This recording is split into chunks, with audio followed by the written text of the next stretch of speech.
चलो गाइस, आजच्या लेक्चर मध्ये आपण डिस्कस काय करतो guys? We are discussing what? आपण कंडिशन डिस्कस करतोय. कंडिशन नंबर पहिली काय बघा. कंडिशन नंबर पहिली काय ते बघा रे बाबांनो. पहिली कंडिशन काय? हसगे नावाची ट्रिक्स आहे. म्हणजेच काय? चार कंडिशन मध्ये delta S, delta H, delta S आणि डेल्टा जी. पहिल्या सुरू आपण काय बघायचं? की दोघाला पॉझिटिव्ह एकाला निगेटिव्ह करायचं. गाइस इकडे लक्ष द्या. Delta G is equal to delta H minus T delta S. ह्या दोघाला पॉझिटिव्ह केलं त्याला आपल्याला काय करायचं? निगेटिव्ह करायचं. हे कधी होऊ शकतं? इकडची टर्म मोठी असल्यानंतर. म्हणजेच काय पाहिजे? जर इकडची टर्म मोठी करायची असेल तर आपल्याला टेम्परेचर काय पाहिजे? टेम्परेचर जास्त पाहिजे. ही कंडिशन नंबर 1 होती गाइस. पॉइंट क्लियर आहे? दोन पॉझिटिव्ह एक निगेटिव्ह. पॉइंट क्लियर आहे? नंतर आपण कंडिशन नंबर दुसरी कोणती होती बघा? जे आपण बघितलं होतं ते काय होतं? तिघं पण निगेटिव्ह आहे. डेल्टा एच निगेटिव्ह आहे, डेल्टा एस निगेटिव्ह आहे, डेल्टा जी निगेटिव्ह आहे. बरोबर ना? डेल्टा जी निगेटिव्ह आहे. तिन्ही पण काय निगेटिव्ह आहे. हा निगेटिव्ह आहे, हा निगेटिव्ह आहे, हा निगेटिव्ह करायचा आपल्याला. याला निगेटिव्ह करायचं असेल तर ऑब्वियसली काय पाहिजे? हा कमी पाहिजे. हा काय पाहिजे? कमी पाहिजे. म्हणजेच काय रे बाबांनो? टेम्परेचर कमी पाहिजे गाइस. टेम्परेचर काय पाहिजे? कमी पाहिजे. राइट ना गाइस? ही झाली कंडिशन नंबर सेकंड. नंतर कंडिशन नंबर तिसरी काय आहे? Positive, negative, positive. लक्षात घ्या. म्हणजेच काय? हा पॉझिटिव्ह आहे, जी हा तेने सरळ. बरोबर ना? हा पहिला काय आहे बाबांनो? डेल्टा एच पॉझिटिव्ह आहे, डेल्टा एस निगेटिव्ह आहे. म्हणजे डेल्टा जी काय असेल? पॉझिटिव्ह असेल. कोणत्या टेम्परेचरला? At any temperature guys. का? कारण हा निगेटिव्ह आहे ना. लक्षात आलं का? हे आपण डिस्कस केलं होतं. त्यानंतर आपण लास्ट कंडिशन काय होती बघा? लास्ट कंडिशन होती negative, positive, negative. Negative, positive, negative guys. At any टेम्परेचरला हा काय असेल? निगेटिव्ह असेल. अशा आपण चार कंडिशन्स बघितल्या होत्या. आता सगळ्यात महत्त्वाचं रिलेशन आपल्याला बघायचं गाइस. ऍक्च्युअल पार्ट चालू होते है ना. इथं थोडेसे कॅल्क्युलेशन्स आहेत. बरोबर ना? त्याला वरती बघायला सांगा. सायंटिस्ट झाले त्यांना. आम्हाच्या टायमाला वेगळं लिहित बसायचं. लिहिलंच का महत्त्वाचं? है ना? म्हणजे अननेसरी मी बाईट देतो तुझ्यामुळे. लक्षात आलं? हा. नंतर relation between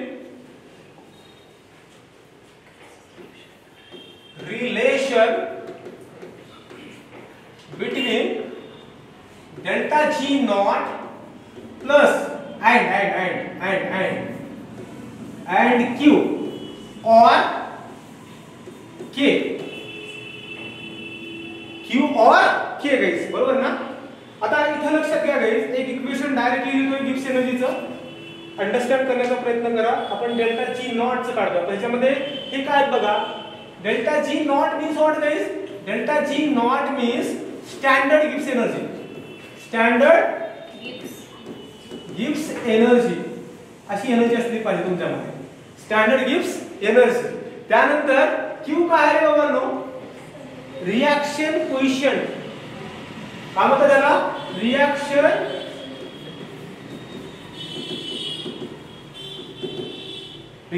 coefficient. Reaction coefficient माझ्यासोबत बोला बरं. Reaction coefficient. Reaction coefficient. आणि इथे K म्हणजे काय? इक्विलिब्रियम कॉन्स्टंट म्हणलं तर चालेल.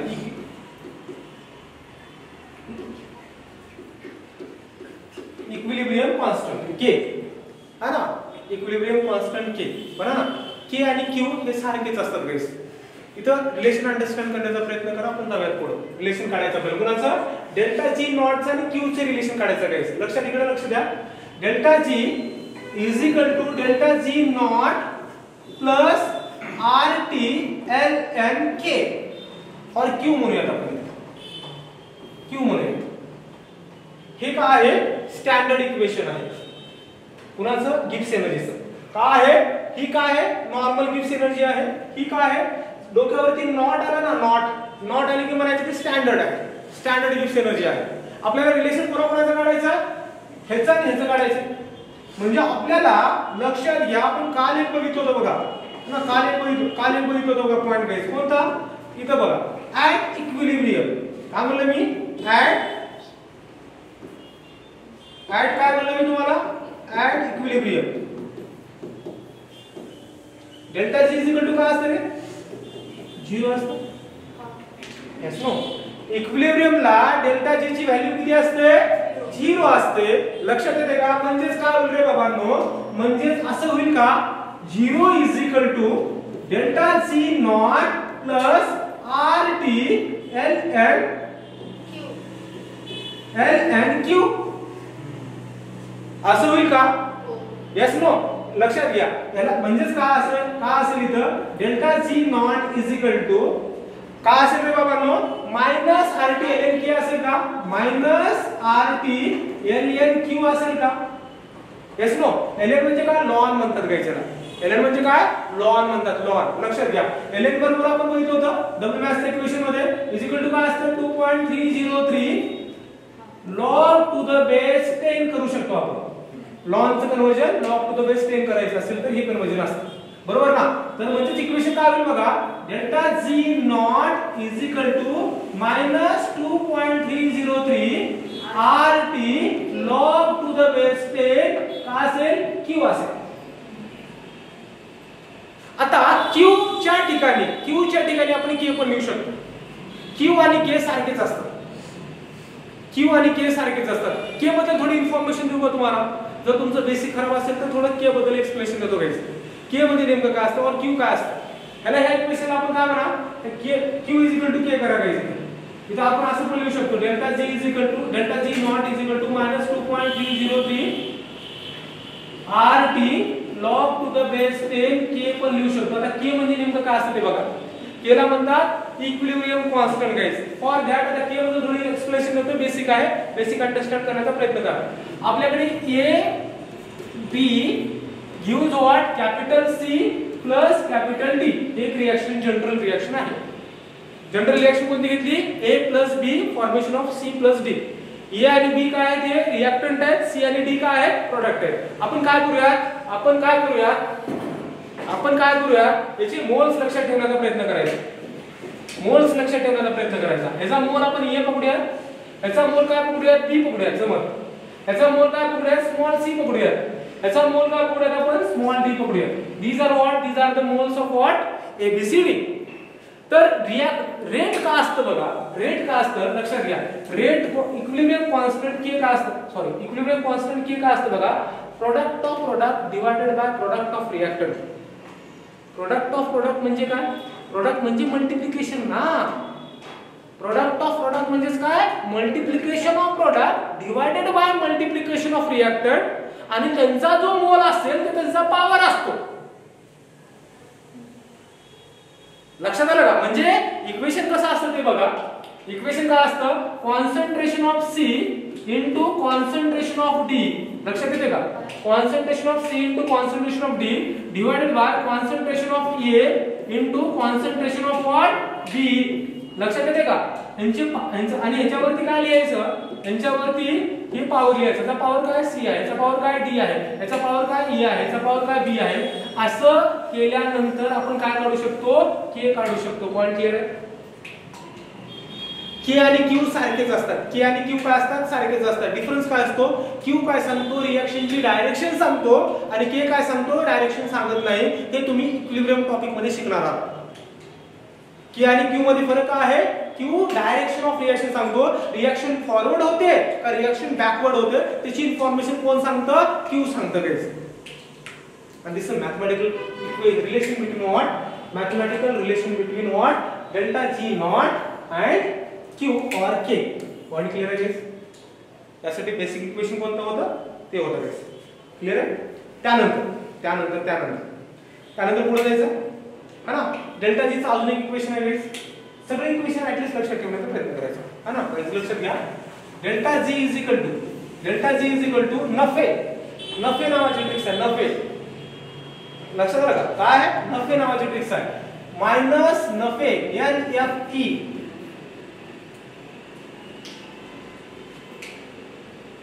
इलेक्ट्रिकल वर्क डन साठी याला ना डेल्टा W इक्वल टू नफे पण लिहितात.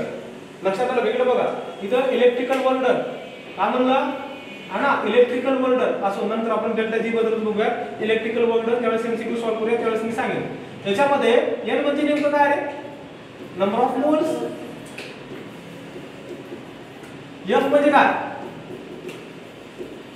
फॅरेडे. ही व्हॅल्यू किती असते त्याची? 96500. 1 फॅरेड इक्वल टू 96500 त्याची व्हॅल्यू असते. करेक्ट असते किती? 96487 करेक्ट असते. पण 96500 राऊंड ऑफ मध्ये व्हॅल्यू घेतात फॅरेडेची व्हॅल्यू. E म्हणजे काय? Electrode potential.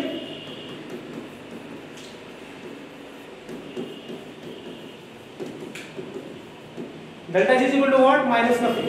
Delta G is equal to what? Minus nothing. Point clear again? This is all over about what? This is all over about the second law for what? Entropy. Second law of what? Entropy. Point clear again? Shall I proceed to the next one? Delta G for reversible isothermal process साठी बघायचं का? Direct MCQ solve होईल guys. Delta G for what? Reversible iso. त्याच्यामध्ये एक MCQ आहे PYQ नीट PYQ solve होईल याच्यावर. बोट वगैरे मोडू नका इकडे बघा. नीट PYQ साठीचा कन्सेप्ट आपण डिस्कस करतोय. नीट PYQ काय म्हणले मी? कन्सेप्ट अंडरस्टँड करण्याचा प्रयत्न करा. कन्सेप्ट अंडरस्टँड करण्याचा प्रयत्न करा. कन्सेप्ट है ना, कन्सेप्ट अंडरस्टँड करण्याचा प्रयत्न करा. काय म्हणले मी? समज delta S for reversible isothermal process. प्रचंड डीप पॉइंट आहे गाइस. डायरेक्ट नीटचा प्रश्न सॉल्व होईल गाइस. प्रचंड डीप पॉइंट आहे है ना. रिव्हर्सिबल आइसोथर्मल प्रोसेस साठी W चे इक्वेशन कोणतं असतं? यस -1. W मॅक्स इक्वेशन असतं. कोणतं असतं? W मॅक्स इक्वेशन असतं. Very good. लक्षात घ्या. म्हणजे काय असेल रे? असेल ना. म्हणजे काय? रिव्हर्सिबल आइसोथर्मल प्रोसेस साठी W चे इक्वेशन कोणतं असतं? W is equal to what? W max is equal to minus 2.303 nRT log to the base 10 V2 by V1 or P1 by. हे इक्वेशन आपण बघितलं. त्याचं आपण डेरिव्हेशन पण बघितलं. Yes no. आता आइसोथर्मल प्रोसेस साठी आपण एक आइसोथर्मल प्रोसेस बघितली होती गाइस. बघा बरं आपण 4 प्रोसेस बघितली होती. आइसोथर्मल, आइसोबारिक, आइसोकोरिक, अडियाबॅटिक बघितली होती का प्रोसेस? त्याच्यामध्ये आइसोथर्मल साठी आपण काय म्हणतोय? आइसोथर्मल साठी बघतोय. आइसोथर्मल साठी W इक्वल टू काय असतं? बघा ना काढून. आइसोथर्मल लक्षात घ्या. For isothermal W is equal to -Q असतं का रे? असतं का? Yes no. हे कसं आलं होतं? आपण असं केलं होतं ना, उषा किंवा विषा. Delta U is equal to Q plus W. हे फर्स्ट लॉ ऑफ थर्मोडायनामिक्स आहे. समजता काय हे? फर्स्ट लॉ ऑफ थर्मोडायनामिक्स उषा किंवा विषा है ना. असं का बघलायस तू? असं का करून बघलायस? असं बघलाय ना. चष्मा तुझं तिकडे आहे रे. ते काय झालं? असं का करायला समोर त्या? आइसोथर्मल म्हणजे काय असतं? Delta U is equal to 0 असतं ना guys. Delta U is equal to काय? 0. म्हणजे काय असेल बाबा? 0 is equal to Q plus W ना. W इज इक्वल टू काय असतं? -Q. असं बघितलं होतं का आपण? Yes no. बघितलं होतं का? Yes no. त्याला लिहितो कोपऱ्यामध्ये. त्याला कुठे लिहितो? कोपऱ्यामध्ये. नाही राहतो. पुढची स्लाइड आहे. इथपर्यंत बेस क्लिअर आहे. आता इकडे लक्ष द्या. आपण इक्वेशन काय बघितलं? WS काय बघतोय? Delta S for. लक्षात घ्या आपण काय पॉइंट बघतोय? Delta S for isothermal reversible process. Entropy change for एक आहे entropy change for reversible isothermal process. हे आपण पॉइंट बघतो. याच्यावरती डायरेक्ट नीटचा प्रश्न आहे पोरांनो. ज्यावेळेस तुम्ही PYQ सॉल्व कराल तर तुम्ही म्हणाल की अरे सरांनी तर घेतलंच होतं. हे तर खूप सोपं आहे. लक्षात आलं का? हे तुम्ही म्हणाल. तुम्ही लक्षात येते का? आपण इक्वेशन काय बघितलं तर समज W max is equal to काय? ज्या दिवशी समोर अब्सेंट होता ना त्या दिवशी आपण घेतलं होते -2.303 nRT log to the base 10 V2 upon V1. हे आपण असं बघितलं होतं. Yes no. असं बघितलं होतं ना? बघितलं होतं. हा. नंतर आता मी ना थोडंसं ना कॅमेरावाले लक्षात घ्या. ते आमचा एक स्टुडंट आहे मयंक म्हणायचं. आणि त्याला गरमी व्हायला ते पाठ मी आता चांगली फोडणार आहे. मी थोडंसं राहा तिथंच थांबा. मी फोडतोय पाठ फोडतो त्याचे. बॅकग्राऊंड म्युझिक चालू करायचे. आवाज किती आहे? पुढं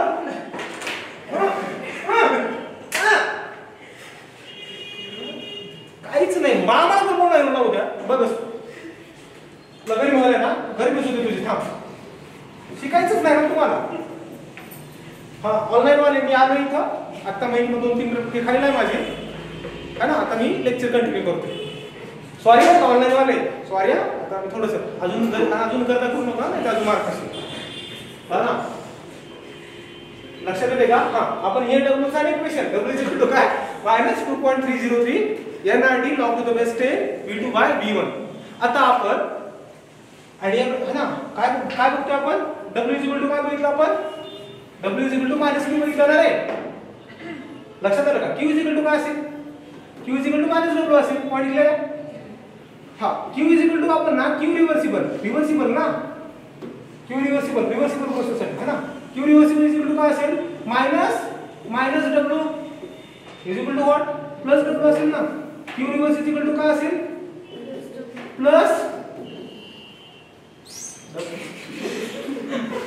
इक्वेशन लिहितो रे डायरेक्टच प्लस आणि मायनस कशाला बोलायचं हे का कशाला लावत बसायचं महिन्या त्या महिन्यामुळे आपल्याला सगळं माहिती आहे ना.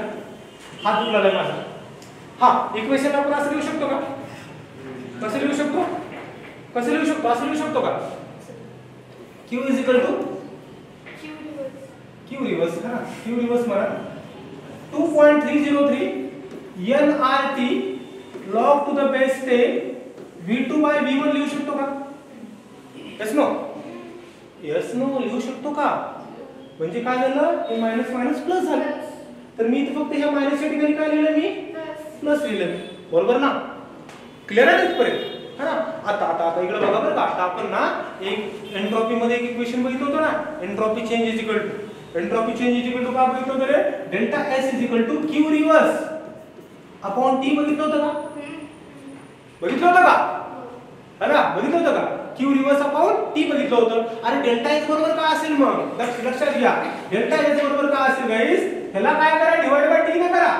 2.303 nRT log to the base 10 v2 by v1 divided by काय असेल टी असेल. हा टी आणि वरचा टी वाजवतात है ना. हे टी आणि हे टी कटलं इज इक्वल टू राहिलं का समोर त्या delta S is equal to 2.303 nR T राहिला ना log 10 v2 by v1 हा डायरेक्टली नीट मध्ये विचारलेला PYQ आहे guys. What is entropy change for reversible isothermal process. Direct equation याच्यामध्ये काय आहे मायनस प्लस आहे प्लस आणि ह्या इक्वेशन मध्ये टी नाही. हे फील होणं गरजेचं आहे पोरांनो. हे फील होणं गरजेचं आहे. लक्षात आलं का. हे काय होणं गरजेचं आहे फील होणं गरजेचं आहे. जर फील होत नसेल तर काहीच नाही.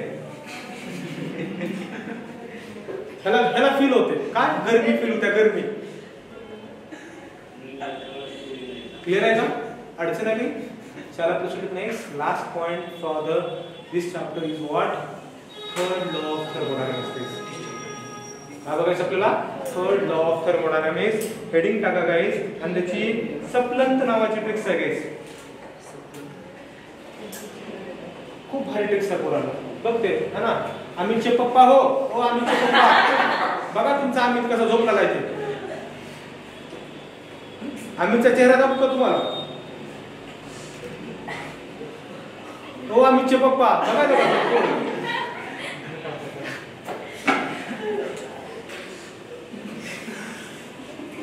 कसं व्हायचं रे अमित कसं विजयी होणार काय नाही कोणाला मार्ग नाही. मास्तर भरपूर ताप मिळाले पण बोलू झोपते. त्याला काल तर अमित कसं बरं झालं इकडून पोरं होते नाही तर खालीच पडला असतं. एवढे कसे हुशार आहोत तुम्ही. बेकार ऍटमॉस्फिअर मधनं बाप रे. हा चालू करायचं स्टार्ट करायचं का. Third law of thermodynamics guys. काय बघतो आपण थर्ड लॉ ऑफ थर्मोडायनामिक्स. खूप महत्वाचा पार्ट आहे. पाठ झालं पाहिजे पाठ. म्हणायचंच नाही एमसीक्यू सोपं झालं पाहिजे. नाहीतर एमसीक्यू बघितलं थर्मोचे लय डेंजर असतं. कळला काय थर्मो आहे बरोबर ना. आमच्याकडे एक मन आहे आता मग हे काय होय म्हणतात आमच्याकडे. जाऊ दे आता त्याच्यावरती बोलणार नाही मी आता. हे थर्मो आहे बाबा बाहेर झालं पाहिजे. असं जर कधी याच्यासारखं जर प्रेझेंट राहायला लागलं ना सारखं प्रेझेंट आम्ही सारखं प्रेझेंट राहायला लागलं थर्मोची वाटच काय करणार इथं. त्यांना 4 दिवसापर्यंत 3 दिवस ॲब्सेंट राहते.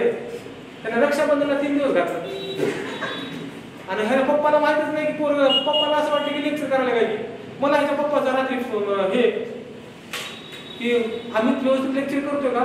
आम्ही तर त्या रक्षाबंधनच्या अगोदर 3 दिवस नाही आणि रक्षाबंधन नंतर 2 दिवस नाही असे 5 दिवस आम्ही नाही. आमचे पप्पा ऐका बरं का.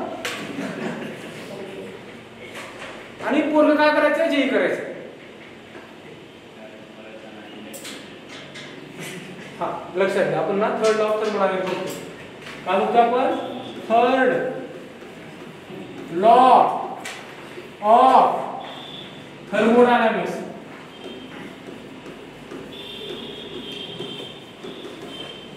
मिक्स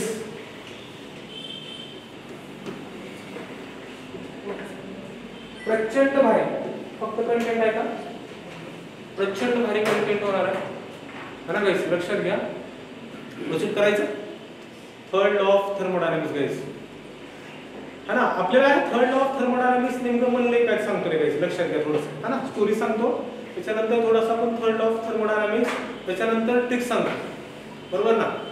त्याच्यानंतर मी ट्रिक्स सांगतो guys. Third law of thermodynamics काय म्हणतो लक्षात घ्या.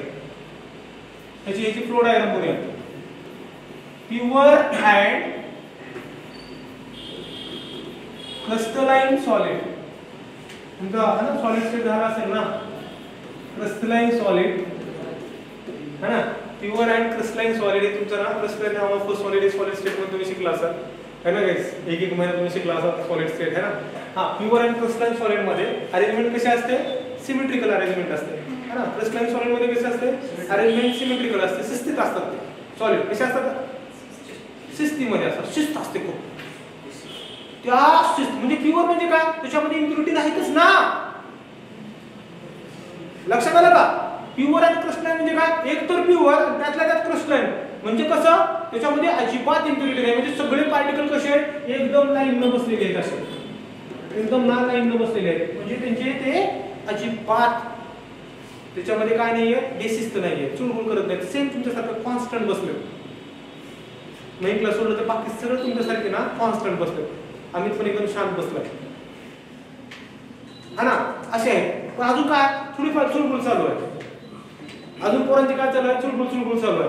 आता चुळबुळ जर बंद करायचं असेल कसं करावं लागेल फाशी द्यायचं का काय म्हणलं फाशी द्यायचं बघा आम्ही द्या काय करावं लागेल चुळबुळ जर बंद करायचं असेल ह्यांना ह्यांचा जीव ह्यांना थंड केल्याशिवाय ह्यांना शांत बसणार नाही. कळा खरंय थंड करावं लागेल. जीव गेल्यानंतर शांत आहे आपला नाही का बसत का शांत. त्याचा जीव गेल्याशिवाय नाहीच. त्याचा जीव गेला की शांत. काय करायचं महिन्याला एकदम थंड करून टाकायचं म्हणजे कुलिंगला टाकायचं. कितीला इकडं बघ महिन्याला कितीला ठेवायचं ॲट 0 केल्विन. ॲट किती 0 केल्विन ठेवायचं. तो ओके म्हणायचं नाही असं 0 केल्विन म्हणायचं नाही ओके म्हणतात पोरं. आताच्या लेक्चर मध्ये 0 केल्विन म्हणतात. तेच होई आपलीच नोटबुक ज्यावेळेस वाचायला लागतात ना त्यावेळेस काय म्हणतात रीड करतात ओके म्हणतात. म्हणून मी काय लिहिलं 0 केल्विन असं लिहा. कसं 0 केल्विन नाही म्हणतात ओके हा ना 0 केल्विन. आज तरी बाबा नो एंट्रोपी इज 0. एंट्रोपी काय असते 0 असते. एंट्रोपी किती असते बाबा नो एंट्रोपी 0 असते. पॉइंट क्लियर आहे का. म्हणजे आपल्याला बेसिस किती करायचं आहे 0 करायचं आहे. बेसिस किती करायचं आपल्याला 0 करायचं आहे. बेसिस 0 करायचा असेल आपल्याला पहिल्या सुरू न हलणारे पार्टिकल स्टुडंट घ्यावे लागतील आणि त्यांचा जीव काढावा लागेल. थंड करावं लागेल त्यांना थंड. तोरच ते त्याच्या जागेवरती असते बरोबर ना. म्हणजेच काय ऑलरेडी आपण त्याच्यामध्ये आपण असे पार्टिकल निवडले प्युअर आणि क्रिस्टलाइन म्हणजेच काय त्यांच्यामध्ये एंट्रोपी प्रचंड कमी आहे पण आहेच ना. पण त्या असलेले म्हणजे शिस्तीत असलेल्या पार्टिकलला काय केलं 0 केल्विन. 0 केल्विन कळते का 0 डिग्री सेल्सिअस नाही 0 केल्विन -273.15 डिग्री सेल्सिअस. लक्षात आलं का. 0 केल्विनला ठेवल्यानंतर त्याची एंट्रोपी काय असते 0 असते. आता फॉर एक्झाम्पल हा मोबाईल आहे लक्षात येते का. हा मोबाईल मध्ये खूप साऱ्या सॉलिड छोट्या छोट्या पार्टिकल्स बनलेले आहेत, पण त्याच्या जे पार्टिकल्स ने बनलेले ना गाइस, त्या पार्टिकल्स मध्ये कंटिन्युअस मोशन असते, व्हायब्रेशनल मोशन, रोटेशनल मोशन, बरोबर ना. हे कंटिन्यू असतात, मोशन असतात, ते मोशन देखील थांबतात कधी, त्या टेम्परेचरला. This is called as what, third law of thermodynamics. लक्षात येते का थर्मोडायनामिक्स स्टेटमेंट काय? असं बोला, at pure and crystalline state, pure and crystalline solid, pure and crystalline solid at 0 Kelvin, entropy is 0. This is a statement of third law of thermodynamics. वाह, correct आहे guys, है ना. लक्षात येते गाइस, बरोबर ना. त्याच्यामध्ये बघा गाइस, प्रोसीड करायचं. सप्लंत नावाची एक ट्रिक्स आहे, बरोबर ना. काय आहे? सप्लंत नावाची ट्रिक्स आहे गाइस. इकडे लक्ष द्या, त्याचं मॅथमॅटिकल इक्वेशन करूया. लक्षात घ्या, ही ट्रिक्स बघा. डेल्टा एस बरोबर इक्वेशन आहे सप्लंत. ट्रिक्स काय आहे? सप्लंत. काय आहे? सप्लंत. सप्लंत नावाची ट्रिक्स आहे. लक्षात घ्या, हे इक्वेशन कसं आहे? Delta S is equal to सप्लंत, CPLNT, सप्लंत, CPLNT. आता याच्यामध्ये CP म्हणजे काय आहे? CP म्हणजे काय? CP म्हणजे heat capacity at constant pressure. C काय असतं? Heat capacity at constant pressure guys. Clear आहे? याच्यामध्ये Ln तर नॉन आहे, T इज टेम्परेचर गाइस, बस. आणि delta S is what? Entropy change.